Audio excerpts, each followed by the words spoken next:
சரவண பவனும் திருமந்திரம் அதை நாளும் சொல்வேன் முருகா.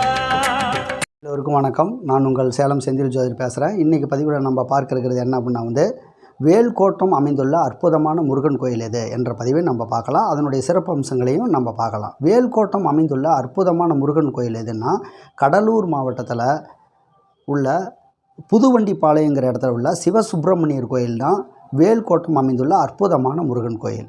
இந்த இடத்துல முருகன் சாமி வள்ளி தெய்வானை சமேத சுப்பிரமணிய சாமியாக உள்ளார். 300 ஆண்டுகளுக்கு முற்பட்ட பழமையான தலம் இந்த முருகன் கோயிலாகும். இங்கே சரக்கொன்றை மரம் தலவிருட்சமாக வணங்கப்படுகிறது.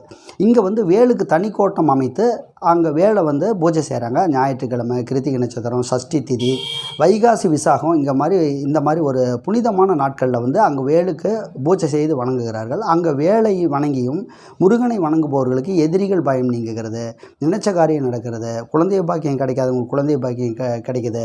அதே மாதிரி அவங்களுக்கு நோய் நொடி நீங்குது. இது எல்லாம் முருகன் சாமி அவங்களுக்கு வரமாக அருள் செய்கிறார்.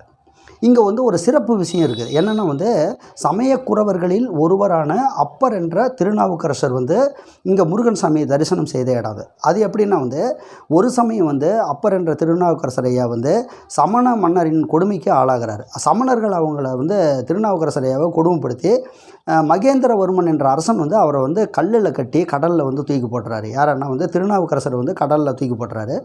அந்த கல்லையே தெப்பமாக்கி பஞ்சாட்சர மந்திரமான அந்த நமச்சிவாய மந்திரத்தை சொல்லி அவர் கடலோடு கடலாக மிதந்து வராரு. அவர் திருப்பாதிரி புலியூர்லேருந்து மிதந்து வர்ற அவர் கெடில நதி வாயிலாக கரையேறார். அப்போ அந்த கரையேறும்போது சிவபெருமான் பார்வதி தேவி ரிஷப வாகனத்திலும் முருகன் சாமி அவருக்கு மயில் வாகனத்திலையும் காட்சி தரார். அந்த கண்ட காட்சியை இன்னமும் அந்த கோயிலில் விழாவாக கும்பிட்றாங்க. சித்திரை மாதத்தில் வர அனுச நட்சத்திர தினத்தில் திருநாவுக்கரசர் கண்ட காட்சியை போற்றும் விதமாக அங்கே சித்திரை மாதத்தில் அனுச நட்சத்திரத்தில் முருகனுக்கு அங்கே விழா எடுக்கிறாங்க.